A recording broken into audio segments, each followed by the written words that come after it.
to another episode of the Quick 30 Podcast family, and it's a special edition because it's draft time in the NFL, and the WNBA Draft just happened, and we're gonna get into it. But before we do that, how you doing today, Zay?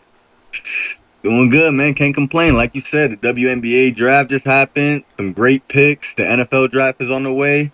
A lot of controversy, but it's great, man. Hey, bro, I'm loving life right now, but this draft got me excited for both. But before we get into that too, special days coming up, guys. Ladies and gentlemen, the 27th is coming up. It's the day 23. This young handsome man was born. Just take a good look at it. But yeah, that's why I had to tell the fans though. Yo. You trying to let the fans know it's your birthday, or you trying to seduce them? Like, my man just said, take a good look at it. Just take a good look at this, you know? But Yo. Nah, but it's but seriously though, it's draft time. And first we're gonna get into the WNBA draft. It happened this past week and it was exciting. We seen everybody pop out dressed real good. But who will shine from this draft class? Obviously, number one, Paige. we got to go Paige Beckers, bro. Yeah, we got to. We have to, bro. She had a legendary career over at UConn. But now she's with the Dallas Wings, bro. And you already know who I'm about to mention, bro. You already know who she's going to be alongside with, bro. It's about to be a crazy backcourt duo, bro. Enrique. And, bro, let's just be real, bro. Enrique had a phenomenal season last season with the Dallas Wings. Now she's with Paige, bro. And honestly, bro, we get it. It's levels to college and the league. But I feel like she'll be just fine. Bro. As long as she plays and develops into a WNBA player, she's going to be just fine. That's my take on it, bro. I was going to ask you about that. How do you think Paige will do with Enrique? Like, do you think that combination is going to be something special? Oh, yeah, it's definitely going to be sneaky, bro. Like I said, Paige is a phenomenal talent, bro. We've seen it all years when she was at UConn, bro. And for her, all she has to do is just, do what she did in college and just bring it to the league, bro. Because this the lifestyle now, bro. She's in the WNBA. So she just got, but like I said, all she has to do is just adjust, bro, because she's playing with grown women. Hey, man. Enrique, if you ask me, Enrique and Paige together, that's a playoff run right there. Instantaneously. It's a playoff run because you have Enrique, who's a flat-out scorer, and people were only paying attention to the WNBA when Caitlin Clark came. I've been paying attention to it since I was born. I love the W. My mom loves the W, too. We watch it together.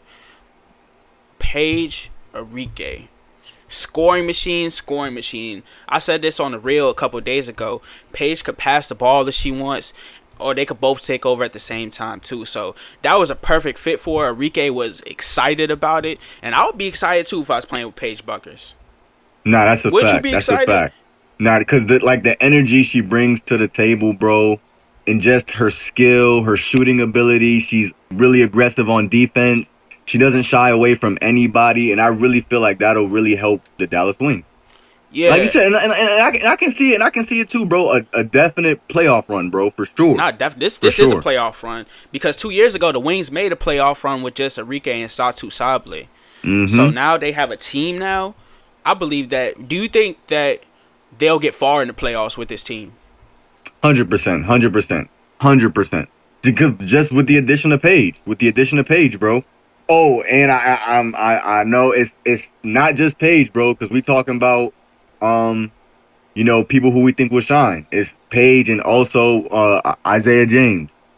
Yeah, I was gonna get to that. That's a good. That's your homegirl, bro. That's your girl. I love Isaiah James, DMV native, by the way. We talking about a good backcourt duo. Isaiah James, she got a clip, so she can pull that from deep, bro. And she's also a true point guard, bro.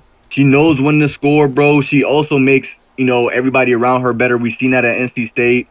It's honestly, bro, those two draftees alone, bro, are going to make a great playoff run, bro. I got to agree with you on that.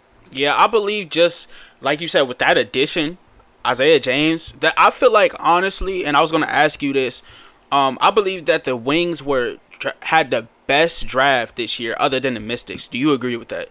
No, that's a fact, bro. I agree. Because look, now with their team, they drafted Isaiah James, which was a steal. She should have been got drafted.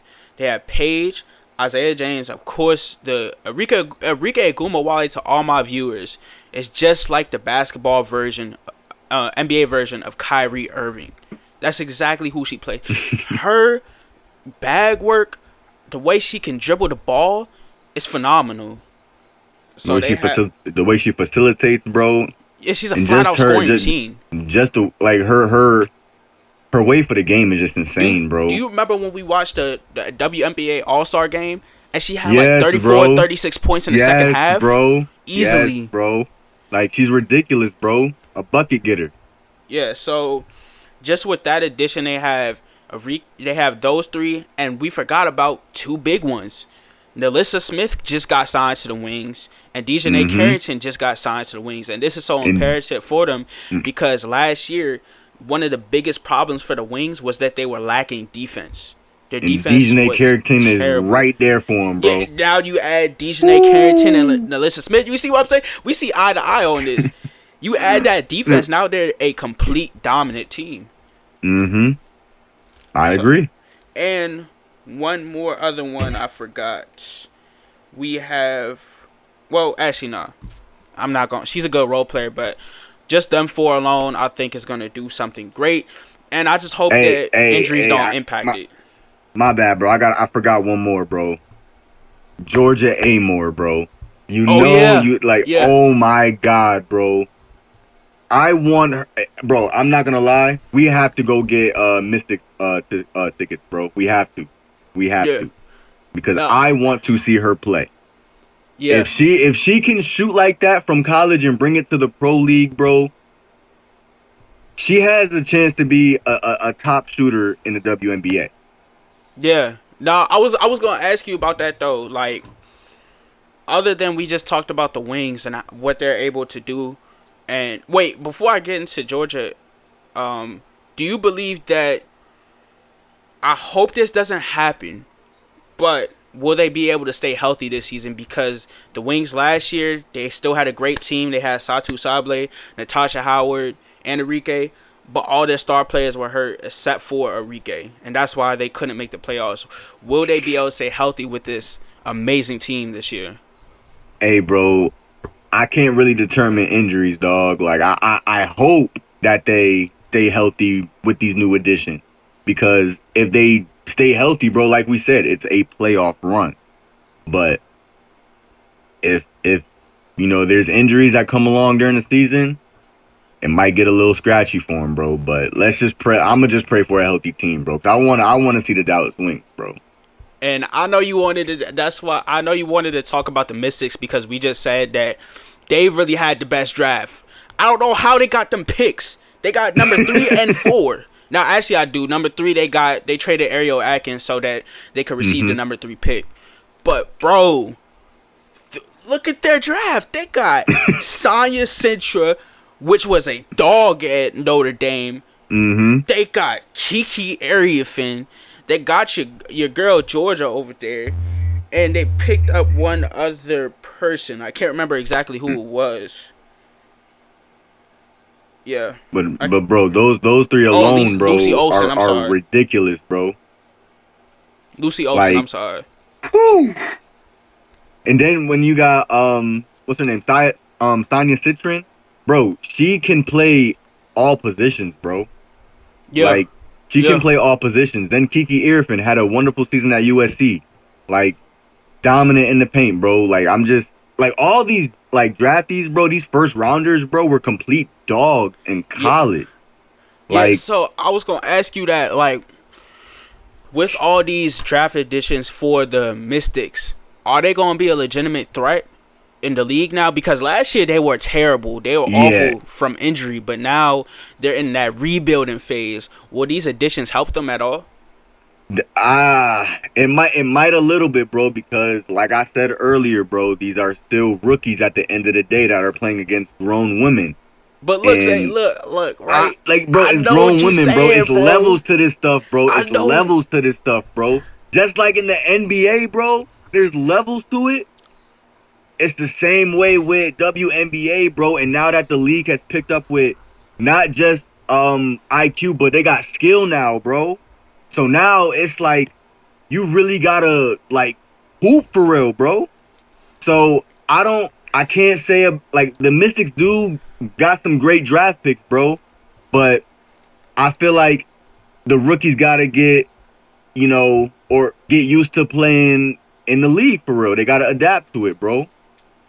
Yeah, but I have to disagree with you on that point though, bro. The only reason why I have to disagree is because the Mystics technically didn't have a bad squad last year. It's just that they suffered from injury. When when they had a healthy squad, they were winning some games. And I know they lost Ariel Atkins, but they got Sonya Citra for it. I mean, look. Imagine just this team, Zay. We got Kiki Ariafin, dominant forward. We know what she did at USC and Stanford. We have Shakira Austin, who when she's healthy is probably a top 3 center in the league. We have Sonya Citro, and we have Georgia, your girl, and we have the other pick they have. I'm thinking in my head. I'm losing it right now. But yeah, just that. Oh, and Aaliyah Edwards, my UConn product. So with that squad, and Brittany Sykes, I think they're gonna be a threat, bro. They needed offense, they drafted offense, and now they already had defense, bro. Like, let's just see. I'm like I said, I really am hoping for him because, like you said, bro, I love Georgia Amore. I want to see her shine, but I really hope that they get accustomed to the league early because those are true talents right there, bro. So they have a big team, bro.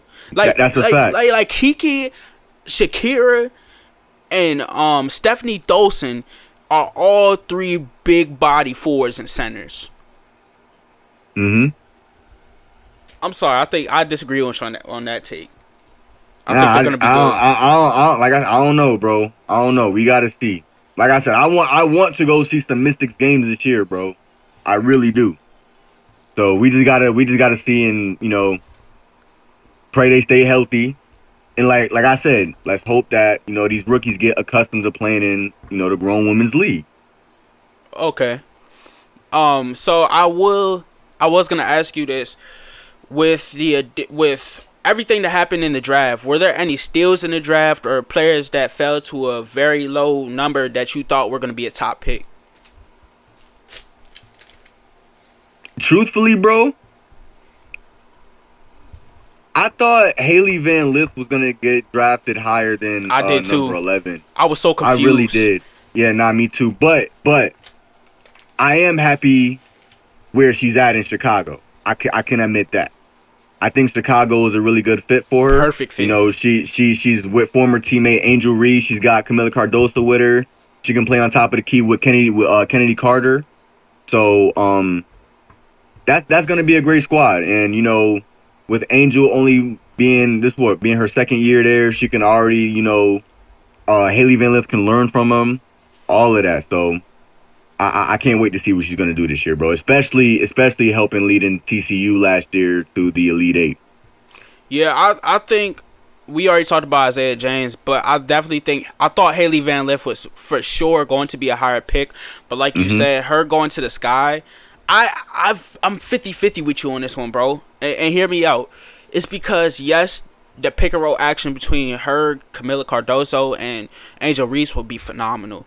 But on the other hand, we gotta look at, I don't think she's gonna get as much playtime as she would at a different team. Oh, fact.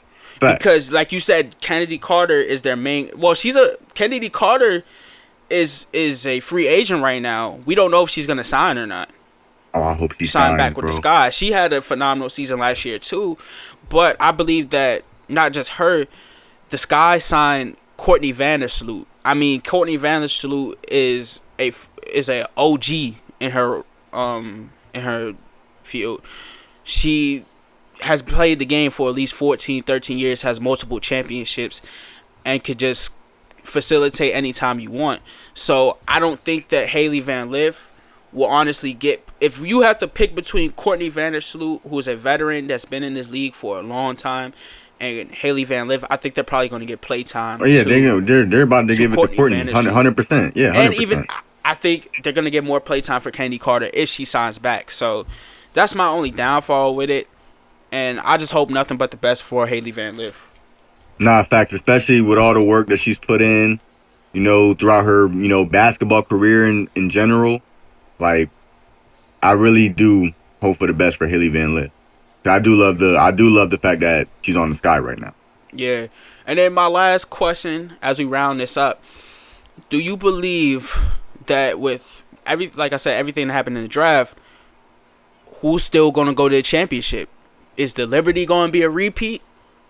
Are the Aces gonna be a threat? We got the Mercury, who just signed Alyssa. They have a crazy squad. Like, who do you have, bro, honestly, going to the championship? Or could be a legitimate threat. I think you're gonna say the Aces, because I know you love Asia. I was just about to say, yeah, bro. You know me, bro. I gotta go with it, bro. Because Asia Wilson, bro, she's dominating, bro. Just give her the ball, and she's gonna produce, bro. I think they might be a threat, bro. You think they're gonna win it all? They might be a threat, bro. Of course. Nah, I disagree. Of course, on that one. Of course. As a matter of fact, this is while after the draft happened, bro. I'm telling you right now, the Aces are gonna win it this year, bro. Nah, I can't go with that. That's my claim for this year. They my rivals. I can't agree with that. I gotta go with the Liberty. I gotta go. I ride for my New York Liberty. That's my team. You love Sabrina, that's why. I do love Sabrina, but you love Stewie because she a UConn product. See, you already know. See, bro, you already know. Yeah, so I'm gonna have to ride with my New York Liberty, but a legitimate threat that I am scared for. Even though y'all did just sign Jewel Lloyd to the Aces.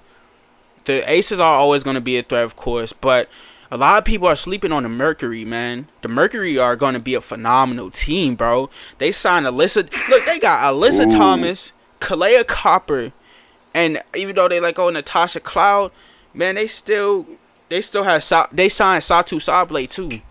Oh, I peeped that too. Yeah. Yeah, so they have. So they're gonna be solid. They're gonna be solid. They have a big squad. So that's my pick to win. I think they're. Not to win, I'm rocking with my Liberty, but they're y'all heard it here first. I got the Aces and he got his Liberty. We're gonna see. We're gonna see. The WNBA season kicks off in about 2 weeks, and we're gonna see what happens. I'm excited for the season. That's a fact. Now we got an exciting talk right here too. NFL draft is around the corner on April 24th through the 26th. Who is going to be that number one pick in the draft, Zay? Because I've been seeing so much, but I want to hear your opinion. Who is it going to be? Bro, I think I made a reel on this already, bro. But I'm gonna tell the viewers again, bro. Let's hear it. The number one pick, bro, is going to be Cam Ward. If Tennessee is smart, they're going to draft Cam Ward. I agree. They need a quarterback, bro. What Will Levis has done for them should never be talked about. All right, go ahead, draft a young quarterback who's poised. He knows how to play under pressure. And bro, do you remember that comeback win against Virginia Tech in the fourth quarter? Yeah. Come on now, bro. Yeah, come on now. Remember me, you and Mo was arguing about it. Yes, bro. This man, Cam Ward is really that quarterback that you need. I'm trying to tell you, Cam Ward is that guy. Nobody, I'm pretty sure Tennessee themselves don't even want to see Will Levis from the field. If it means well for them, they will draft Cam Ward. That's the number one pick, bro. Yeah, I agree with you. Because Cam Ward is a phenomenal quarterback in his own right, and Will Levis, you're right, absolutely stinks up the field every time he comes on there. He stinks it up. If I was a GM for the Titans, it's no question who I'm going to pick. It's no question that Will Levis might not be there anymore. So I agree with you that Cam Ward should be that number one pick. And Will Levis, I mean, you throw 17 touchdowns. You barely throw any touchdowns. Your team hasn't won anything. You gotta go, son. The problem is you. And they took him out the lineup some games. But why would you pick Cam Ward at 1 over Shedeur Sanders? Only because, bro. Only because. Cam Ward, bro, like I said, he plays under pressure. Now, I can't necessarily say the same for Shedeur. Whoa. Because there were times... No, hear me out. Okay, I hear you out. It was because at a point in time where we couldn't even see how he could play under pressure because he was getting sacked once the ball was snapped. Oh, got you. It's like, if he has the offensive line to protect him, I really feel like he'll keep his poise. But you know me, bro. I'm still rocking with Cam. Yeah, I mean, for me, at first I was kind of reluctant to pick Cam Ward as a number 1. But looking back at film, looking back at stats, I definitely believe that Cam Ward is the number 1 guy, like you said, because just most he had about 40 touchdowns this year, most touchdowns in collegiate history. Passed for over 4,300 yards, second in that, and just other than the stats, I believe that he can make a play out of nothing. I believe that when it's time, like you said, when pressure is under, he's a mobile quarterback to the point where he'll roll out and he might throw you a 50 or 60 yard Hail Mary or something. His arm is deep and he's accurate. And I think mentally, he's the most composed and strong in the draft. That's a fact. And truthfully, bro, I think he's a true leader as well. So he knows how to get his boys right. Yeah. So and I feel like that's what Tennessee needs. Now, speaking of Shedeur, he was originally the number 3, and he dropped down to that number 9 spot. Why is that the case? I want to hear what you have to say about this. How do you feel about this situation?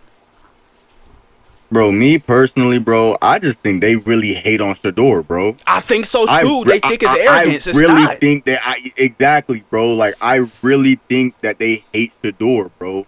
Because let's be real, bro. When I'm gonna bring his pops to this, bro.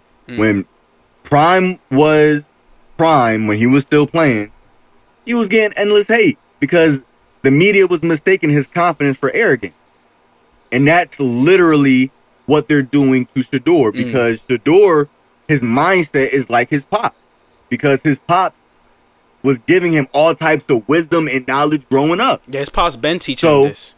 Literally, bro, since he was a kid. And now it's really showing when it's time to go be a professional.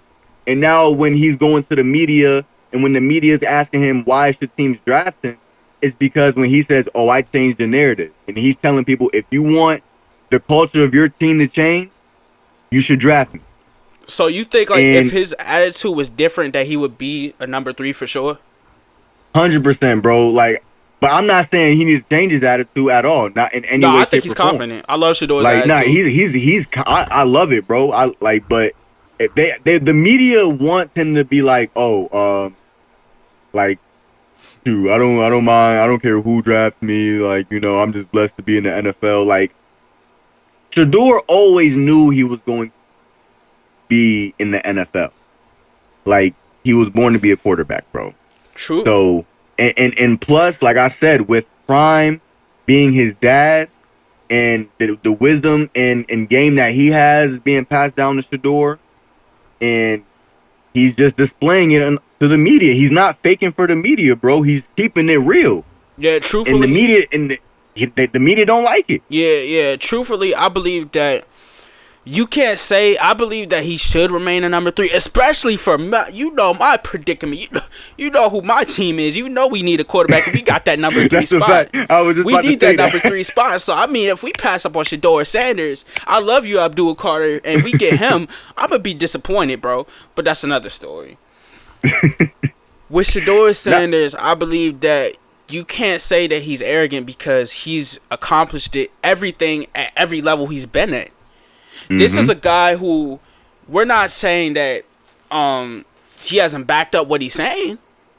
Look at the stats. Look at the receipts he has. We He talk had over about it off 4,000 camera. yards last season. Yeah, we talk about it off camera all the time. I mean, look at where he started from. Even in high school, he was a winner. When he went to Jackson State, the program was terrible before he came there, and he turned it around and got them to a bowl game, and won them. Didn't they win the SWAC? Yep. Yeah, they won the SWAC. They were saying, Wait. No. They lost. They lost. They lost to North Carolina. Yeah, they lost, but they still got there. That's a the fact. program was terrible. They say, okay, Shador can't do it at a D1 level. He can only do it at a HBCU level. He goes to that D1 level, and he capitalizes. Yeah, Colorado might have had, the first season he went there, a bad record, but they improved steadily. And his second year they was there, they finished, 9-4? He's turned around every program he's been on. Every time the cameras are on him, he executes and capitalizes. So it's a no-brainer to me of why he's dropping down from a number 3 to a number 9. Nah, for real, bro. Because let's be real, bro. Before, and I think I asked you this off camera, bro. Before Shador and Travis and Shiloh, before they even went to Jackson State, who was watching Jackson State exactly on TV, bro? And then even when they went to Colorado, bro, who was watching Colorado? Colorado was absolute garbage. They were 3-10, bro. They were horrible. They were terrible. Now when Prime and Shador get there, they're by far the most watched college team right now. They got a BET celebrity stance right there for them. Like, bro, their first game when they played, what was it? I think they played TCU. Yeah, bro, that was a packed out stadium. Yeah, it was. Bro. It was. Like, and then I believe when they got to Colorado, bro, all their tickets, their tickets were sold out, bro. Yeah. For the whole season. Yeah. Like, yo, you cannot tell me that this man does not change the culture, and that's literally what he's telling the media and these NFL scouts. Like, yo, if you want somebody to change the dynamic of your team, you want a winner, you should draft me. I have a question for you, like I said, though. they hate that. Would that dynamic continue in the NFL? Like, do you believe that when he gets to a team that he'll change the whole atmosphere and culture of the team? Yes, I do. Yes, I do. Because, like I said, like we said, bro, he's done it at every level, bro. High school, college, and now he's got to do it to the league. And I really believe, bro, with his confidence, bro, he can make that happen. And me personally, bro, Shador is my number 3 draft pick, bro. I believe he's going to New York. And if he goes to New York, bro, he has Malik Neighbors to throw to, bro. That'll be Wardell a crazy Robinson. young duo, bro. Literally. Tyrone Tracy. Yo, like, come to New York. Come to New York. It's over. And then as long as y'all offensive line can hold for him, bro, block for him, sky's the limit, bro. Yeah, and that's another impactful thing with Shador Sanders. There's no way that you're second in passing yards and you have the highest completion percentage in college football, but yet you are the most sacked quarterback. You're under the most pressure. That shows you he's tough, he's resilient, and he's ready. That literally, bro. Like, what more can he do, bro? He's doing all of that while getting sacked, bro. Like, at that point, that's him as a player, bro. Those stats are literally him just as a player. He's tough, bro. The stats behind it don't lie.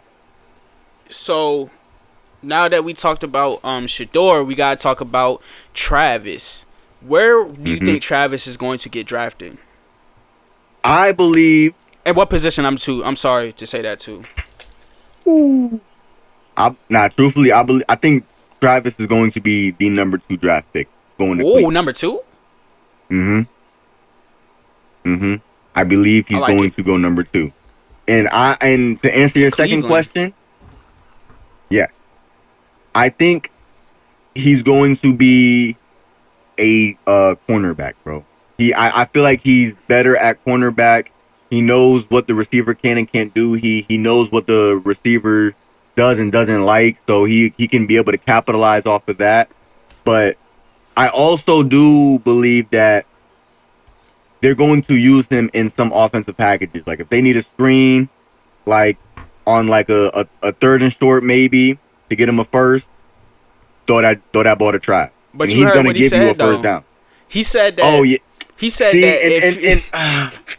That right there, bro. He said, "Man, if I don't play both positions, I'm not playing football again." Like, Is bro, he telling the truth? I can't determine that, bro. I hope he's not telling the truth, bro. I really hope he's just trolling the internet right now, bro. Because if he is serious about this, bro, I'm like, bro, yeah, we get it. You've been playing your whole life, but bro, Do you think it's we talking possible about though to play both positions? Because Jabril Peppers tried to do it, it doesn't work out. Charles Woodson, even Dion played both positions too. So, is this reasonable? Like, do you see him doing this in the NFL? I can see it in the NFL, but like, and I hate to bring this up, but you mentioned Dion did it, but look at his foot now, bro. Yeah, but that's okay. So Like, there's a difference though, because Dion didn't play every snap. Travis is still trying to do what he did in college and play every snap, both sides in the NFL. And that's the thing, bro. I mentioned this earlier when we were talking about the NBA, bro. There's levels to this stuff, bro. There's levels to this stuff. The people in the NFL, bro, the players in the NFL, it's great that he won the Heisman. It's great that all the awards he's won and all the stats that he made. His years at college were spectacular, bro. But once you get to the league, bro, the players, to them, none of that matters. None of that matters. Because it's like, bro, that's their livelihood now, bro. They're playing for this. So, I feel like Travis has to really just, really honestly, bro, how can I put it? Do what the coaches tell you first, become that dog, and then start calling shots. And I've been seeing that with like even like a couple of other like draft players, bro. Like these kids nowadays, bro, they're like, But I'm gonna do this, or I'm gonna do this, and I'm gonna do that. Like, I think Travis earned every right of it, though. I think to play honestly, both ways. Yeah, I look. So here's my take on Travis Hunter. I'm not saying he can't. Like, he's done it in college, but I'm saying like, bro, there's levels. Yeah. It's levels, but it's also too like too early in your career to be trying to call shots like that, bro. Yeah, I agree. You haven't played one NFL snap yet. But I agree and disagree with you on something. I agree with you that he will be a number 2 pick. I think that he will go to Cleveland. And just imagining that picture in my head, defense, he's gonna be with Greg Newsome and Denzel Ward. Mm-hmm. That's lockdown right there. Especially with Denzel Ward, if he's alongside with one of my Denzel favorite Ward. corners in the league. At receiver, they will have him with Jerry Jeudy. And David Njoku. Oh my God. Njoku. Elijah Moore. Yeah, so that would be an ideal, perfect fit for him. Now, the second part to the question, I believe that Travis can play both sides in the NFL, but I believe that's going to be to a certain extent. I believe that he will sometimes have to go out there and do some screenplays. I think that he'll be a special guy. Like, I think that when they might have a toss play to a receiver, Travis is going to get the ball. But primarily, I believe that it will be defense. It will be defense. The only thing I disagree with you on is that I believe that he can call the shots because he's one of a special generation of it. He's a special talent. But not to ramble on, the last part I want to say about Travis, and then we're going to move on, is that I feel as though, and I'm going to ask you this, I feel as though as a coach, truthfully, if you don't play him both sides, you are wasting his talent. Because I heard this on First Take the other day, and it's completely true. Ryan Clark said it. If you put Travis at just receiver, he's a dog on that defensive side. And as a receiver, he's not a Julio Jones. He's not a Jamar Chase. He's not a elite receiver. Not questioning his talent. But if you put him at corner, he's not a Jair Alexander. He's not a Denzel Ward. He's not a L'Jarius Sneed. He's a great corner, but not elite. So you got to kind of use him at both sides. Do you agree with that? Is that a crazy take? No, it's not a crazy take, but I'm saying, so, like, hold on, this is going to sound kind of crazy, but I'm going to ask a question with a question. Do you think that he should, like, consecutively play back-to-back, like he jumped from receiver to corner in the NFL? No. Like, No, should he no, no. start? I don't agree with Should that. he start at corner and receiver? See, that's my thing. That's what a lot of people think that he should be doing. They think that he should be starting both ways at corner and receiver. Like, Nah, nah. I don't. nah. In the NFL, there's levels. These are grown men right here. Mm-hmm. So I strongly believe that play both sides sometimes, not simultaneously, like you're saying. But I agree with you when you were saying, like, definitely use him on some screen packages, bro, because just watch the film on any time Shador threw him a screen, bro. He was taking that to the crib or he was getting a first out of it, bro. So he can definitely add that to the NFL, bro. But consecutively going both ways, bro, nah. Now, will any draft product benefit the team that they're getting drafted to? Like, who do we believe in the draft is going to have a effect that we didn't even anticipate? Excuse me. Well, Coming from college. I already mentioned number one, Shador. I really told you I think this kid could really definitely, impact the Giants. Y'all got rid of Daniel Jones. Y'all need a quarterback, and Shador's the guy for it. I hope so. And That's another talk. like I hope so. I promise you. But truthfully, bro, I think the second player that might change the squad around, bro, might be Travis Hunter, bro. Travis. Oh, and definitely, well, Travis and Cam, bro, because Tennessee also got a quarterback, so Cam can definitely do something with Tennessee. But Travis, you got a ball hawk on defense. You got somebody whose hands are ridiculous on offense, who can catch any football thrown to him. Like, these guys are going to shine in the league. Who else other than the top 3 picks? Who are you thinking about?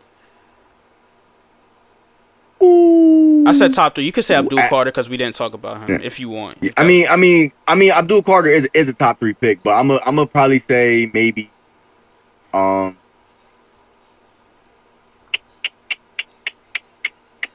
probably say Ashton Genty, depending on where he gets drafted to, bro. I heard some rumors that they might. Wait, no, because they upped his stock, right? Yeah, he's number 9. He's number 9. They said they called him going to the Raiders. I like it because the Raiders don't have a running back, and the Raiders are the worst running team in the NFL. And that'll be pretty. That'll be solid. That'll be solid. So I heard like before his stock draft went up, I heard that he might go to Dallas. And I got Amari Hampton going to Dallas. That's solid. That's solid. I liked him in North Carolina. So give me 5 players right now, other than Shador, Travis, Cam. That people aren't really talking about in the draft that we think are gonna go crazy in the NFL or have a good year. Have a good year. Well, you said who and who first? You said Shador, Travis, and who? No, I said not including Travis, Shador, or Cam Ward. You said one for Genty. Abdul Carter. Abdul Carter. He had a hell of a year at Penn State. That man's a monster. 6'3", 240. That man like Micah Parsons, bro. Outside linebacker. My man's had 68 total tackles throughout the season, bro. So definitely, I think definitely something to look out for. Not to go on with him, I think his first step is quick. His first step is dangerous. Oh, yes. And he's strong and fast. Yes, bro. And truthfully, bro, that's gonna be very effective in the league, bro. Like, a lot of people were trying to compare him to Micah Parsons, bro, because he went to Penn State. I already said Ashton. Quinshaw Judkins, remember the guy from Ohio State? Yeah. Mm-hmm. Interesting pick. Ooh, dang, who else? I got 5. Yeah. I'm not gonna share mine though. Dang, I don't even got 5, bro. I actually don't, because you said Shiner have a good year.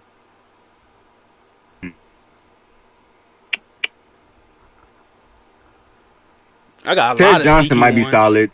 Tez Johnson might be solid. He's small for me, but he had a good 40 time though. But yeah, he had a great 40 time, Yeah. bro. Great 40 time. Dang. Yeah, I can only name 3, bro. Okay. I got 5. Who your 5? I got 5. I got really more than 5, but I'm not gonna get into depth with all of them. Number 1, not including Travis, Cam, or who's the other one I said don't include? Travis, Cam, and Shador. And Shador. Okay. Number 1, other than them, I would say Abdul Carter for sure. I think that this guy is gonna be a next generation Micah Parsons. 12 sacks, first step quick, strong, 6'3", 240. He's proved that he can play. Number 2 on my list, I will have to say, I can't believe you didn't say him, Zay. They got him so low in the draft. They got him like 30-something. Jahad Campbell. He had a fantastic year. Nah, he had a great year, bro. Fantastic year. I got him. I got Will Campbell, too. I love Will Campbell out of Georgia. And for some offensive guys, I can't believe you didn't say this guy, Zay, because this is your boy. Penn State, Tyler Warren. Tyler Warren had 1,200 yards at tight end. That man, we've talked about it even off camera. He doesn't move like a tight end. He moves like a receiver. Now you want to talk about somebody's first step being fast. His first step is fast. Now let me rephrase that. It's quick, bro. It's like unbeatable. Yeah, so they said with him too, 700 of his 1,200 yards were out of the catch. They came from out of his hands, bro. Mr. Yak King. He's a dog, bro. 2 more. I know I said 5, but I'm gonna give 2 more. I think Will Johnson's a lockup corner. I think whoever doesn't get him that needs a corner on defense is not thinking very clearly. Will Johnson is a 6'2", 190, 200 big corner who's versatile, can get picks, and it can lock up in man coverage and the zone. I think he's the best corner in the draft, and somebody needs to get him. And he has really good ball skills. My last guy that I will have to go with, for all my Ravens fans who are watching this, I know Mo is watching this, I would have to say Malik Starks. I've been waiting for him to come out in the draft. I love Malik Starks for the Ravens specifically because he'll be a replacement for Ardarius Washington. I know Ardarius Washington is starting, but I would honestly start Malik Starks over him. I like that. I would, because I think Malik Starks, he fits the Ravens so perfectly, bro. Because you know how the Ravens like to drop their safeties in the box. They do. And Malik Starks could drop in the box. He can play he can play coverage if he wants to, and he's physical and strong. So those are my guys in the draft that I think are really gonna have a phenomenal year. You know me, bro. I gotta see where my boy Tyler Warren gonna get drafted. Yeah, to, bro. I know. I'm surprised you didn't say him. Like I was like, I thought you was gonna have him on your list. Nah, bro. Because truthfully, bro, I'm only worried about the top 3. Because that's been a lot of controversy in all ESPN, everything, bro. Like all I see is changes, bro. Changes. Like somebody draft stock getting higher, somebody draft stock just decreased. Like, and all I'm seeing is the same thing. Like, who's going to be the first pick, either Cam, Shador, or Trav? Okay. Like, but I got to ask you this, bro, because I know you've seen it, bro. How do you feel about Colorado retiring Shador and Travis's jersey? That's a good question. I seen that yesterday. I believe that is smart because they were the best players at Colorado. I mean, we have some dogs at Colorado that are NFL Hall of Famers. I can't remember one. It was either a corner or receiver from back in the day in 1990. But, I mean, with Travis, what he did is once in a lifetime, so his jersey deserves to get retired. Shador, I mean, you passed for over 500 yards in one game. That right there tells me you need to get retired. So, yeah, I believe they definitely should have both got retired. Yeah, nah, fact. You putting up NCAA 25 numbers, a video game number in real life. Like you said, it's a once in a lifetime like talent, bro. So it'll be nice to see that 2 and 12 get hung up. Now we do gotta wrap it up, but before we wrap it up, one more draft question. Who's your favorite guy in the draft? I know you said number one is Cam Ward, but who is your personal favorite? My personal favorite. That you're rooting for, yeah.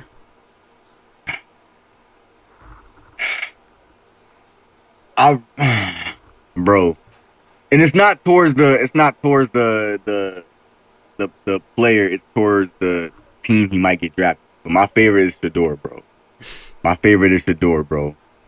But it's literally because his attitude, bro. He's our age, but he's spoken like he speaks like he's been down this path before. Like he speaks like a true professional, bro. Like, and his confidence is through the roof. Like he just knows once he, sets foot on that NFL field, like he's gonna change the team. Like I can't wait, bro. If we don't pick up Shador, we might be the dumbest franchise in history.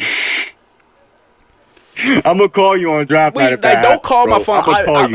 My phone's on D&D. If I watch that draft on April 24th, I'm gonna be in front of my TV, and I don't see us get Shador, it's gonna be a problem. I mean, the guy has been to private workouts with us, Zay. He's been to dinners with us. He's been to practices with us. He's talked to Joe Shohei, our GM. All the signs are pointing, and custom cleats. Come to New York. Please come to New York. Please pick him up. But who's your favorite? Yeah, I was about to say. My favorite in the draft is I'm saying Shador because I'm confident I'm gonna speak it that he's gonna come to New York. And I love Russ. I love Jameis Winston, but they are not our future. We need a future and a quarterback. Once in a lifetime opportunity, please get them. Short, concise, there it is for y'all. But is there anything else you gotta get out to the people before we log out of here? Hey, y'all keep like, comment, subscribe, share. Get us to 5K on TikTok. Oh yeah. Get us to 1K on Instagram. We on the road, man. Keep tapping in with us. For me, I'm gonna switch it up this time. Yeah, like, comment, subscribe, support us. But really, I'm all serious, really serious. Please watch the WNBA. I know some of y'all didn't watch it before Caitlin Clark came, but they've been putting on before Caitlin Clark came. It's been great. So please tune into the WNBA season. It's going to come on around May. Tune into that NFL draft, and we out, man.